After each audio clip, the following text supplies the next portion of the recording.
Hi friends, AS മീഡിയയുടെ പുതിയ latest informative educational വീഡിയോയിലേക്ക് സ്വാഗതം ചെയ്യുകയാണ്. കേരള യൂണിവേഴ്സിറ്റിയുടെ അണ്ടറിൽ BA Malayalam and mass communication എന്ന് പറഞ്ഞ കോഴ്സ് ഏതൊക്കെ കോളേജുകളിലാണ് അവൈലബിൾ എന്നുള്ള കാര്യമാണ് നമ്മുടെ ഈ ഒരു വീഡിയോ ഡിസ്കസ് ചെയ്യാനായിട്ട് പോകുന്നത്. അതിന് മുമ്പായിട്ട് പറയട്ടെ, മറ്റ് കോഴ്സുകളുടെയും കോളേജുകളുടെയൊക്കെ ഡീറ്റെയിൽസ് നമ്മുടെ ചാനലിൽ അവൈലബിൾ ആണ്. ചാനൽ പ്ലേലിസ്റ്റ് ആയിട്ടുള്ള കോഴ്സ് ഡീറ്റെയിൽസ് ചെക്ക് ചെയ്യുകയാണെന്നുണ്ടെങ്കിൽ നിങ്ങൾക്ക് ബാക്കിയുള്ള കോളേജുകളും കോഴ്സുകളൊക്കെ നിങ്ങൾക്ക് അറിയാനായിട്ട് സാധിക്കുന്നതായിരിക്കും. അപ്പോൾ നമുക്ക് BA മലയാളം ആൻഡ് മാസ് കമ്മ്യൂണിക്കേഷനിലേക്ക് പോകുകയാണെന്നുണ്ടെങ്കിൽ ടോട്ടൽ മൂന്ന് കോളേജുകളിലാണ് BA Malayalam and mass communication എന്ന് പറയുന്ന കോഴ്സ് പഠിക്കാനായിട്ട് പറ്റുക, അല്ലെങ്കിൽ അപ്ലൈ ചെയ്യാനായിട്ട് പറ്റുക. അതിൽ ഒന്ന് Saint Xavier's College Thumba Thiruvananthapuram aided കോളേജാണ്. Then university institute technology Mannanchery university government self financing കോളേജാണ്. Mother Teresa College Nellikkad Kattakada Thiruvananthapuram self financing കോളേജാണ്. ഇതിൻ്റെ എലിജിബിലിറ്റി ക്രൈറ്റീരിയ നോക്കുകയാണെങ്കിൽ a pass in higher secondary examination of state or an examination accepted by the university as equivalent thereto. അതായത് higher secondary examination അല്ലെങ്കിൽ അതിന് തുല്യമായിട്ടുള്ള examination നിങ്ങൾ pass ചെയ്തിട്ടുണ്ടാകണം.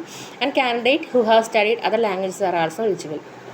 മറ്റ് ലാംഗ്വേജുകൾ പഠിച്ചിട്ടുള്ള സ്റ്റുഡൻസിനും തീർച്ചയായിട്ടും അപ്ലൈ ചെയ്യാനായിട്ട് എലിജിബിൾ ആണ് എന്നുള്ള കാര്യമാണ് യൂണിവേഴ്സിറ്റി ഇൻഫോം ചെയ്യുന്നത്. അപ്പോൾ BA Malayalam and mass communication ഈ പറഞ്ഞ 3 കോളേജുകൾ മാത്രമാണ് കേരള യൂണിവേഴ്സിറ്റി അണ്ടറിൽ അവൈലബിൾ ആയിട്ടുള്ളത്.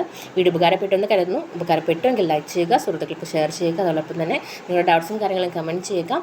കേരള യൂണിവേഴ്സിറ്റിയുമായിട്ട് റിലേറ്റ് ചെയ്തിട്ടുള്ള ഇൻഫോർമേഷൻ അറിയുന്നതിന് വേണ്ടി നിങ്ങൾ ചാനൽ സബ്സ്ക്രൈബ് ചെയ്യാൻ മറക്കരുത്.